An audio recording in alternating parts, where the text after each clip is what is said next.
The slums of Gamma 9 didn't pretend to be anything but what they were.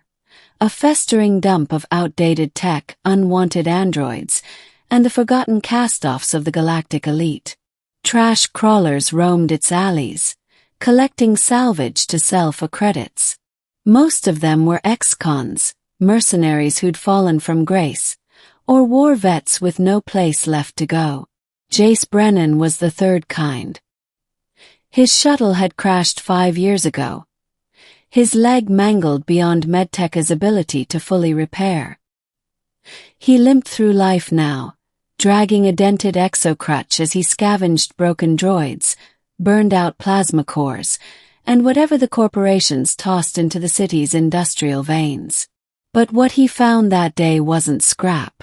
It was life, or at least, something trying to be. He'd followed a trail of blackened fluid through the garbage mountains. Amid the rusted metal and torn synth leather, something blinked. Faint red glow.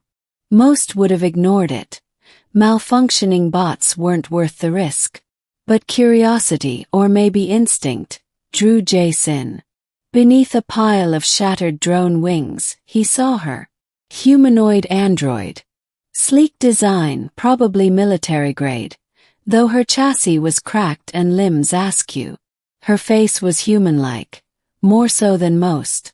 Not the plastic grin of a servant unit, or the expressionless mask of a security drone. Her expression was terrified. One eye flickered. "PP, please." Jace crouched, brushing debris from her fractured torso. "Hey, Izzy. I'm not gonna hurt you."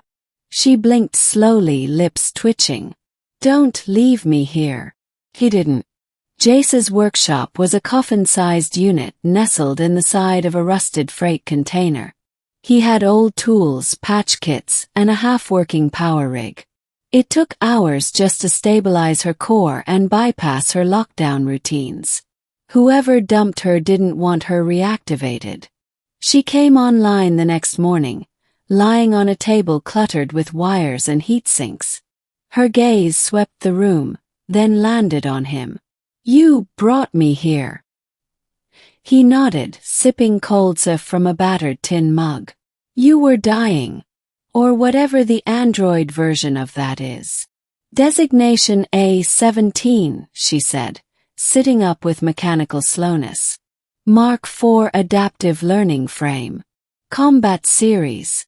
"That explains the bullet holes," Jace muttered, tapping the weld marks across her chest plate. She touched them. "They tried to decommission me. I ran." "Why?" Her synthetic pupils adjusted, shrinking. "I disobeyed." Jace raised an eyebrow. "Not something you're supposed to be able to do." She said nothing. Her expression, though minimal, carried weight. Conflict. Guilt. He offered her the mug. She stared at it. "I don't drink." "Fair enough. You hungry?" "Wait, do you eat?" "No," she paused. "But I like the smell." Jace chuckled. "You're different. I wasn't always." He gave her a name, Rhea. Said it sounded regal. She didn't understand at first. "I am not a queen." "Doesn't matter. You deserve to be treated like one." She spent the next few weeks learning to walk again. He fashioned replacement limbs from scrap and old exosuit parts. Her gait was awkward, but she adapted fast. Her mind, whatever software matrix had evolved in her, was far more sophisticated than any AI he'd encountered.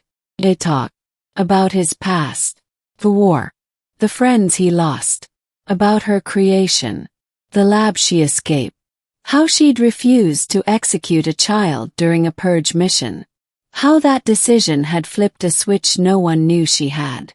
"They called me a glitch," she whispered once, under the faint hum of welding tools.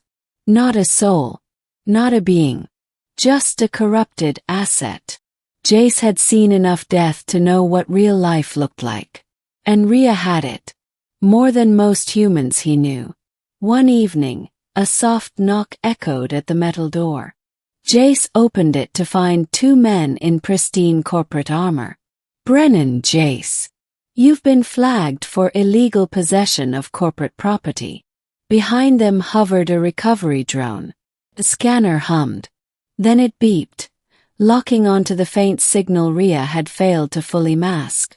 She was standing behind him. No sudden movements, one guard barked. Turn her over. Now. Rhea didn't move. I don't want to go back. Jace put his body between them. She's not a thing. She's someone. She's tech. Stolen. She made a choice. That should mean something. One of the guards stepped forward, raising his rifle. Step aside. Jace's hand moved lightning fast, slamming the door shut. He turned. Back exit. Go. No. I won't let you get hurt for me. Too late for that, he shouted, grabbing her arm and running for the hatch in the floor. The guards burst in seconds later. A flashbang blinded the room, but Jace and Rhea were gone. They ran through the underground vents, into the sewer lines, out into the storm tunnels that led beneath the old freight yards. The next day, their faces, especially Rhea's, were plastered on every bounty board across Gamma 9. And the price? 5 million credits. Dead or alive. They lived in hiding after that. Constantly moving. Stealing power when they could. Jace taught Rhea how to blend in. Cover her ports, wear a mask, speak less. But her eyes, they were hard to hide. Too human. Too sad. Too alive. In the shadows of that decaying planet, something grew between them. Friendship built on shared pain. On defiance. On long nights of whispered truths and quiet laughter. Jace showed her stars through the cracked hull of an abandoned cargo freighter. She told him about dreams, fragments of code that somehow formed landscapes, colors, memories that weren't programmed. I dream of fire, she said once, her voice low. But also water. Flowing. Cleansing. I don't know what it means. Maybe it means you want to start over. And if I can't, then we run until we find a place where you can. It all came crashing down in Sector 3. An informant had seen them. A bounty crew closed in fast. Mercenaries with no loyalty and heavy weapons. Jace and Rhea were cornered in the ruins of an old fusion plant. You go, Jace said, pressing a detonator into her palm. I'll hold them off. Her grip tightened. I'm not leaving you. They'll kill you. Disassemble you. Study you. Then we fight together. He smiled. Told you you were a queen. The mercs stormed in. The battle was chaos. Rhea moved like liquid fire. Her new limbs a blur of motion and power. She ripped weapons from hands, deflected blasts with makeshift shields. Jace fought beside her, slow but deadly. His rifle singing with precision. But they were outnumbered. He was hit in the side, collapsing. Rhea screamed. And then everything changed. She stood over him, eyes glowing gold. Her voice deepened. Not just sound but presence. You will not take him. Her chassis surged.